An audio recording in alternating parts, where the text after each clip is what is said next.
সুন্দর পিচাই ভারতের মাটিতে জন্ম নেওয়া একটা সন্তান যে সারা পৃথিবীকে আজকে কাঁপিয়ে বেড়াচ্ছে। কেন বললাম? আমরা সারা বিশ্বের মানুষ গুগল ব্যবহার করার জন্য গুগলের পেছনে খরচ করি, আর গুগল সিইও সুন্দর পিচাইয়ের জন্য খরচ করে, তাকে পে করে। কেমন একটা ব্যক্তিত্ব যে এই মাটি থেকে উঠে যাওয়া নিম্ন মধ্যবিত্ত পরিবারের একটা সন্তান কিভাবে জীবনের একটা সফল জায়গায়, তার রহস্য কি? তার বলা 5টি কথার দ্বারা আমরা সেটা বুঝে নেব। আপনি যদি একজন বিজনেসম্যান হন, যদি চাকরিজীবী হন, যদি ছাত্র হন, প্রত্যেকটা ক্ষেত্রে জীবন পরিবর্তনের ক্ষেত্রে এই কথাগুলো আপনার কাজে দেবে। এবং জীবনের পরিবর্তনের ক্ষেত্রে যদি এগুলো মেনে চলতে পারেন, একটা সময়ে নিজেকে সফল মানুষ হিসেবে গড়ে তুলতে পারবেন। না মন গড়ানোর কথা নয়, বিভিন্ন সাংবাদিকদের তিনি যে সাক্ষাৎকার দিয়েছেন তারই জিস্ট, তারই সারমর্ম আপনাদের সামনে আমি তুলে ধরছি। অ্যাডভাইস 1, আরামদায়ক এলাকা থেকে বেরিয়ে আসুন যদি জীবনে উন্নতি চান। সুন্দর পিচাই এই কথাটি কেন বলেছেন? আমরা বিভিন্ন জায়গা থেকে এই বিষয়টি বুঝেছি। আরামদায়ক এলাকা মিনস কমফোর্ট জোন। ইয়েস, দেখুন আজকে কোনো একটা চাকরি, কেউ তো প্রাইমারি স্কুলে শিক্ষকতা করছে, কোনো একটা বিজনেস করছে বা কিছু একটা করছে, সেই ইনকামের টাকায় তার পরিবার চলে যাচ্ছে, আনন্দের সঙ্গে চলছে। সে কিন্তু আর নতুন কিছু করার বা অন্য কোনো জায়গায় যাওয়ার স্বপ্ন দেখছে না। Comfort zone. যদি আপনি আরামদায়ক এলাকায় বসে কাজ করতে চান, তাহলে পরে একটা দুবেলা খাওয়াটাই শুধু জুটবে, জীবনে কখনো অনেক বড় জায়গায় পৌঁছাতে পারবেন না। যারা জীবনে বড় হয়েছে না, প্রচুর কষ্ট করে, তারা সংগ্রাম করে, তারা কাজকে তারা ভয় পায় না, রাত জেগে সারাদিন বিভিন্নভাবে পরিশ্রম করছে, তারাই কিন্তু জীবনে সফল হয়, তারাই জীবনে একটা বড় জায়গায় পৌঁছাতে পারে। যদি জীবনের উন্নতি চান পেশাগত দিক থেকে এবং উন্নতি চান আপনার অর্থনৈতিক, তাহলে অবশ্যই আপনাকে আরামদায়ক প্লেস থেকে বেরিয়ে এসে একটা কঠিন সংগ্রামের কাজ বেছে নিতে হবে। কঠিন সংগ্রামে না, এর কঠিন সংগ্রামের কাজ মানে আপনি ভেবে নিলেন যে মাঠে কোদাল চালানো, এইসব কথাগুলো বলছি, দিনমজুরি করার, না না, সেটা বলছি না কিন্তু। বা রোদে দাঁড়িয়ে থেকে আপনি হোমগার্ডের চাকরি করছেন, জীবনে কিচ্ছু হবে না, কিচ্ছু হবে না। মস্তিষ্কটাকে আপনাকে আরও বেশি কঠিন কাজে নিয়োগ করতে হবে। কিছু আবিষ্কার, কিছু সৃষ্টি, নতুন কিছু চিন্তা ভাবনা, এর মধ্যে নিজেকে ব্যস্ত রাখতে হবে। কখনোই আরামভাবে বসে বসে চা খাবো, সুখ সুখ করে আর অফিস করবো, এভাবে হবে না। সেকেন্ড, নিজের কঠোর সমালোচক হন।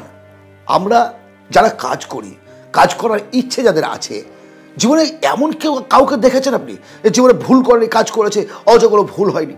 হ্যাঁ, ভুল হয়নি তার যে জীবনে বড় কিছু করার চেষ্টা করেনি। আপনি নতুন কিছু করতে গেলে, বড় কিছু ভাবতে গেলে আপনার কিন্তু ফেলিওর আসবে, ফেলিওর আসতে বাধ্য। আর এই ফেলিওর থেকে যদি আপনি শিখতে পারেন, মিনস আপনি এই ফেলিওর থেকে যে সমালোচনা হবে, সেই সমালোচনা অন্যরা করার আগে যদি নিজেকে সমালোচনা করতে পারেন, আমার ভুল আমার থেকে কেউ কি বেশি জানে? আমি কতটা ফাঁকি দিচ্ছি, কাকে ফাঁকি দিচ্ছি? আমাকে। এবং সেটা কিন্তু কেউ জানে না। ঘরের মধ্যে বসে আমি পড়াশোনা করছি, নাকি আমি ইউটিউবে কোনো একটা কিছু দেখছি, নাকি আমি সোশ্যাল মিডিয়ায় স্ক্রল করে করে করে করে করে আমার জীবনের সর্বনাশ ডেকে নিয়ে আসছি, কেউ কিন্তু দেখতে পাই না। কিন্তু আমি তো জানি আমি কি করছি। সবস যদি জীবনে উন্নতি করতে চান, নিজে ডেভেলপ করতে চান, তাহলে আপনাকে আপনার সমালোচক হতে হবে। আপনার সমালোচক আপনাকেই হতে হবে। কোন কোন জায়গায় আপনার ত্রুটি আছে, কোন কোন জায়গায় আপনাকে প্রলেপ দিতে হবে। আরে বাবা, সুন্দর পিচাই একদিন বাগানে বসে আছে, তার মেয়ে হাতে একটা ফুল নিয়ে এসে বললো, বাবা এই ফুলটা কী গো? বলতে পারলো না। আরও একটা ফুল তুলে নিয়ে এসে তার চোখের সামনে ধরে বলছে, বাবা এই ফুলটা? বলতে পারলো না। বলতে যখন পারলো না, তখন তার মেয়ে তার বাবাকে বলছে, এত শিক্ষিত, এত পণ্ডিত, এত টাকা চাকরি করে বেতন পাও, এত টাকা কোম্পানি তোমাকে দিচ্ছে, এত সম্মান, দুটো ফুল তুমি বলতে পারলে না? এই তোমার এডুকেশন?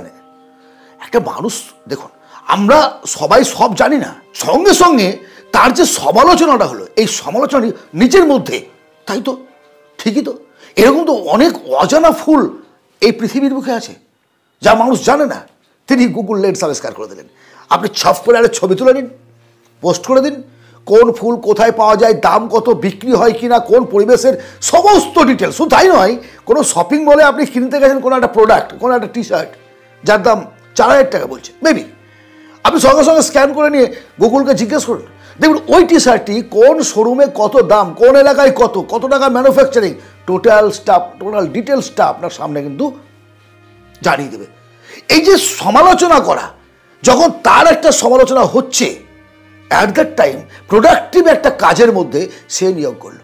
সুতরাং সমালোচক নিজে হন। আমি কেন পারছি না, আমি কেন পারছি না? চীনে গিয়ে একদিন আমার বিপদে বলেছেন, কি খাবেন তিনি বুঝে উঠতে পারছেন না, কিন্তু একটু নিরামিষ খাবার খাবেন, কিন্তু কোথায় পাবেন বুঝতে পারছেন না, তাদের ভাষা বুঝতে পারছেন না, না খেয়ে না ঘুরতে পারছে না, খেতে পারছে না, জামা কাপড় কিনবে, একটু শপিং করবে, কিছু পারছে না।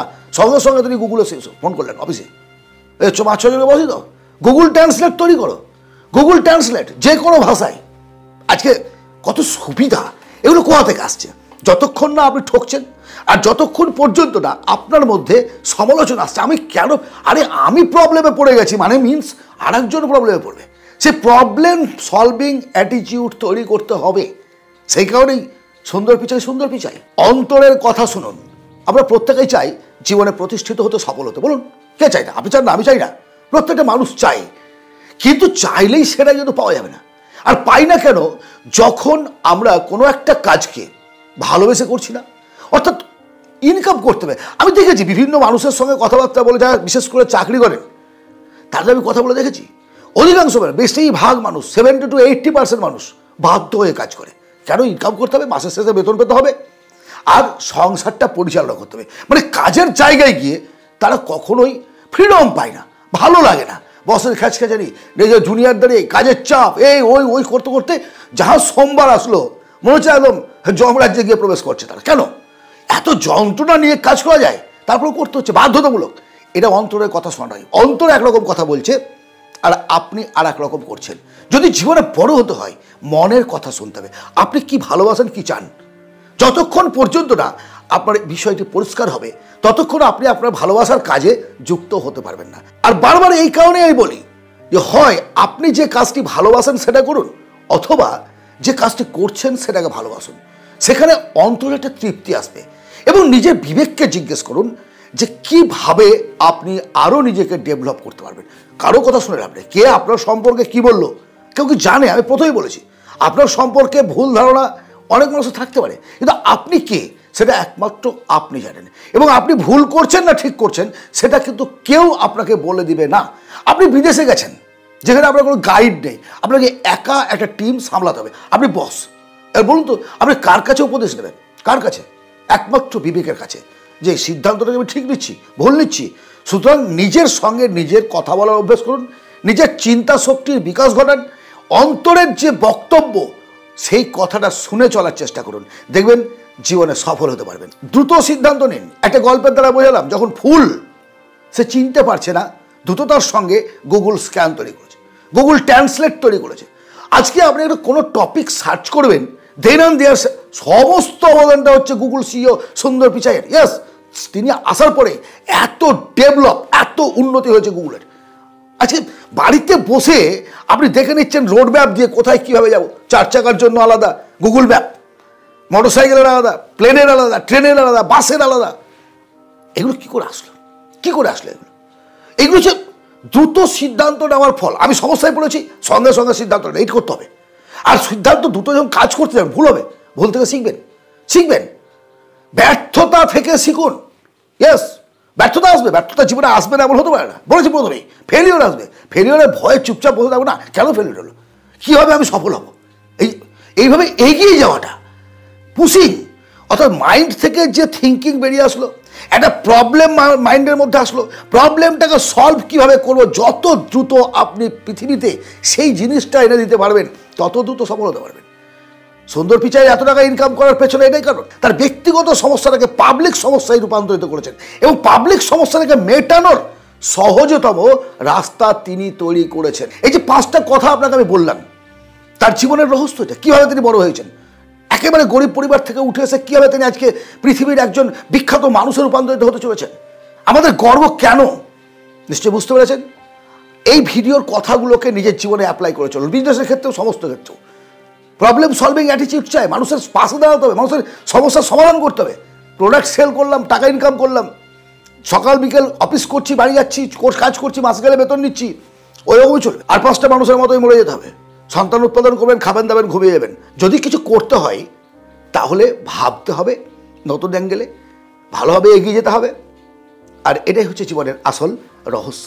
আজকের এই আলোচনা যদি ভালো লাগে অবশ্যই এটা লাইক করবেন, শেয়ার করবেন বন্ধু বান্ধবদের মধ্যে, প্রত্যেকে জানুক। আর এই ধরনের ভিডিও পেতে চাইলে এই চ্যানেলটি সাবস্ক্রাইব করে রাখুন। পরবর্তীতে আবার এ ধরনের ভিডিও বিভিন্ন মানুষের বক্তব্য নিয়ে আপনাদের সামনে তুলে ধরবো। ভালো থাকবেন, কথা হবে অন্য এক ভিডিওতে। ধন্যবাদ।